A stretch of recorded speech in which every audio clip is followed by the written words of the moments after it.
I would love for you to recount, if you were willing to, what you witnessed back in 5 to 7 years ago, I guess. Gosh, it's been that long, huh? 8 or 9, actually. Yeah. During the month deployment, we came back.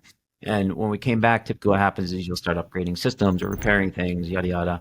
We were upgrading. We were a rare lot number, I think it's called, where essentially we were engineered or manufactured so that we could be upgraded later. It was a small amount of aircraft that were upgradable, essentially. These are Super Hornets. Super Hornet, yeah. And so we started upgrading our radars when we got back, which was awesome because my level 3 check ride's gonna be so much easier with this radar than with the older ones. But anyways, long story short, we were flying with our older radar. We weren't seeing anything really of note. And then we upgraded our radars and then started detecting objects in our areas.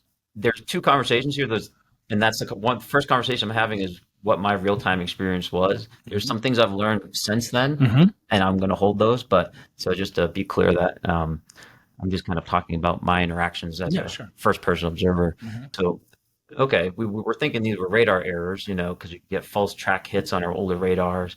That at least was my assumption that this was probably a false track of some type until we started getting returns, at least on our camera or our FLIR system, AT FLIR. At least for me at the time, it was like, okay, well, if we're seeing these on the FLIR now being correlated, we have to assume these are physical objects. After the fact, and this is like later knowledge, I had spoke with other pilots, interviewed one of my podcasts, and I talked with others who got vectored into traffic that was interesting, particularly stationary objects. And that's the majority of what we were seeing. But he had stationary with respect to ground track, or correct. Okay, Ground track, yep. And he was asked to go check out the object. Essentially, this was over by the Dare, the range down there. Yeah. So he went off and intercepted. He had an APG-73 radar. He essentially had to quote unquote kind of zoom it in, zoom in the radar, but went away backwards. So talk about the near encounter or whatever. Yeah, so it was 2 aircraft with 4 people total. Only the first aircraft, the lead aircraft, saw it. They were flying to go do a mission, I don't know what it was, out in the areas. 2 of them flying side by side. The way it works is there's a single point. That's the entrance to the working areas at a very particular altitude, and everyone leaves 1,000 feet below that, or vice versa, I forget. But either way, they we're tightening up their formation, accelerating. Now they're above 10,000 feet. You can accelerate above 250, 300 knots. And so they're accelerating probably 350, closing in the formation. And then the lead just sees something go right by his aircraft. And what he described was a dark gray or black cube instead of a clear sphere. That was stationary with respect to him, or so couldn't tell? Now, I'm going to go back a little bit because the way I described it wasn't perfectly accurate. I said it flew past them, but that was just a relative view. So it's our understanding that it was stationary at that location and that they flew through it. But of course, it appeared that way to them. What's their separation, wingtip to wingtip?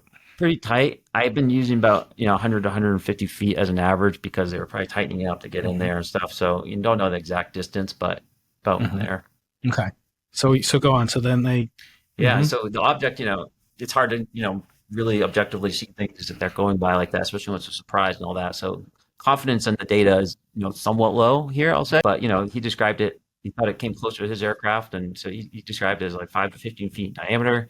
That was what he could kind of glean from, seeing it zip by his aircraft at such a close distance. It's very hard to tell the size of objects unless you know what it is. So that was essentially it. They turned around, they canceled the flight after that. They weren't confident in their, radar essentially to clear their nose. They were in the ready room with all their gear on when they came back. And at this point, we'd been seeing and talking about them enough where he's just like, I almost hit one of those effing things. And we all knew what he was talking about. Then we were kind of obligated because it was so close that we had to file a safety report. And kind of the chit chat in the squadron with the commanding officer and whatnot was that, okay, we weren't UFO, UAP. I mean, I didn't even know that term UAP. I didn't think it was. I mean, it was a term, but it wasn't something I was aware of. But, we thought perhaps these were some type of classified program that maybe, had inadvertently operated where they shouldn't have or whatever.